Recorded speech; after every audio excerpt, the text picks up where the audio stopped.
Good evening again, and welcome to this MIT Enterprise Forum of Greece and MIT Club of Greece joint event. It is about technologies that matter, as you've read, and before going into robotics, I'm going to give you a brief overview of what MIT Enterprise Forum is all about. MIT Enterprise Forum is a global organization that was started in 1978 at MIT and with a mission to support technology entrepreneurs around the world. Currently, it has 28 chapters, and it is run by the parent organization in Cambridge, Massachusetts, which is owned by MIT Technology Review, MIT's wholly owned media company. The MIT Enterprise Forum is a vibrant global community with more than 80,000 members around the world, entrepreneurs, innovators, technology and industry leaders and experts, that they are working together to expand the global technology economy and bring more innovation to the market. You can see the chapters that they are all around the world. Half of them are in major cities in the States, but there's a growing number of chapters outside. The last one actually was MITF Greece that launched in Athens this past September. I don't know how many of you had the opportunity to attend the launch event. For those of you that didn't have the opportunity, you can catch the entire event online, and you can listen to the very interesting presentations that took place that day. MIT Enterprise Forum Greece is here to help the growing technology startup community, and it aims to support technology entrepreneurs grow their companies and inspire young scientists and engineers to join this startup ecosystem, either as entrepreneurs or staff, taking new innovation to the Greek market and abroad. We aim to add add value to local efforts by leveraging the resources that are available to us through the MIT EF Global Network. If I could use 5 words to describe the mission, these will be educate, connect, inspire, facilitate, and later on accelerate. As you can see from the slide, our program will run in 2 stages. The first one is already underway, and the second one will start about in a year's time, and will include various activities that will help local startups move faster to the global market. But being engineers, we like to optimize, and there's no better way to optimize than using a picture if it shows up instead of 1,000 words. So this is how this picture tries to encapsulate the strategy of MIT Enterprise Forum, and shows that actually what we are doing is we are bringing a layer, a very resourceful layer upon which the Greek technology startups can build, assuming of course that they want to. To do the activities, we have built a program that will unroll over the next few months.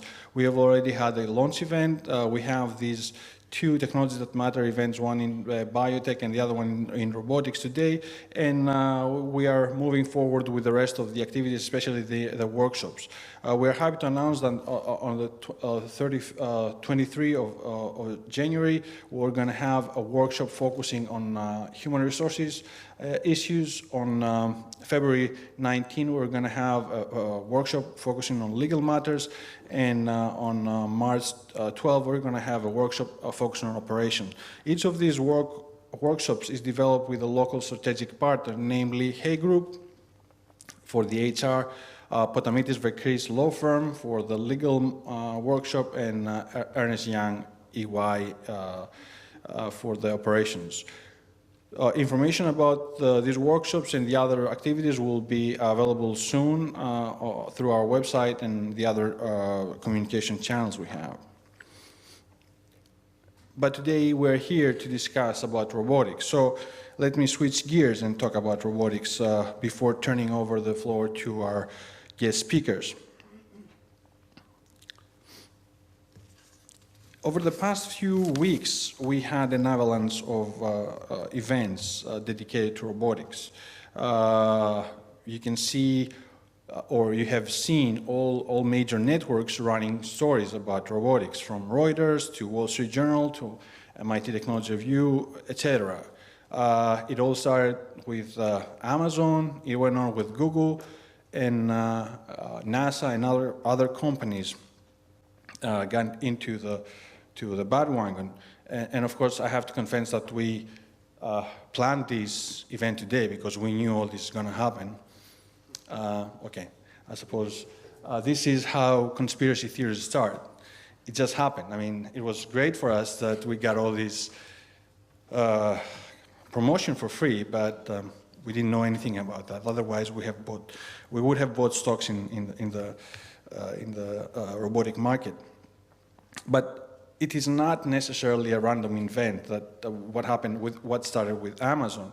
And I'm sure that our speakers will talk about what happened before and also a lot of these riddles that are there.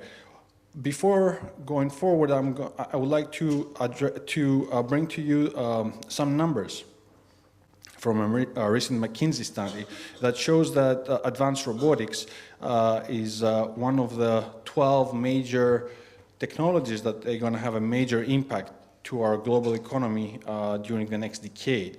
And in particular, they have estimated that it will be in the range of $1.7 to $4.5 trillion.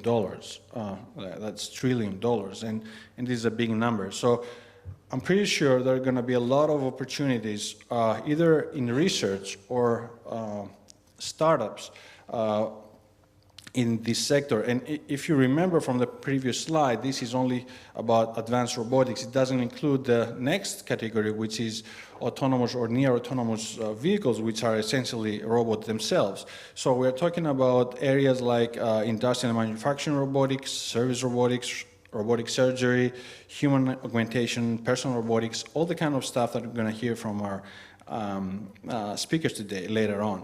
But the most striking number is not the dollar value that is attached to this figure. It's the fact that they expect that more than 50 million people that they have problems, like they have been amputated or they have mobility problems, they're going to get a lot of benefits. Of course, there's the counter argument that a lot of people are going to lose jobs because of mechanical workers, but this is a big debate, and I suggest we leave it until we get to the cocktail over food and wine. It's a lot easier to discuss this kind of matters.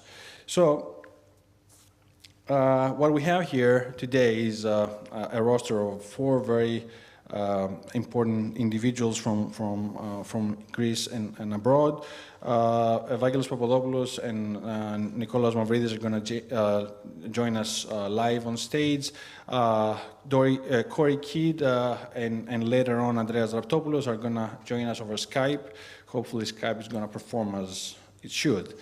And we're going to hear from them examples from what happens at research institutions across the globe, but also what happens in their own labs and in their own companies. And especially Andreas Raptopoulos,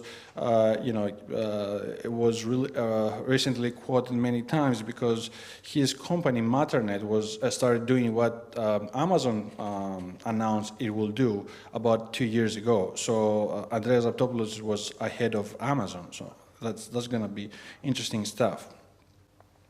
If you're tweeting, use these hashtags.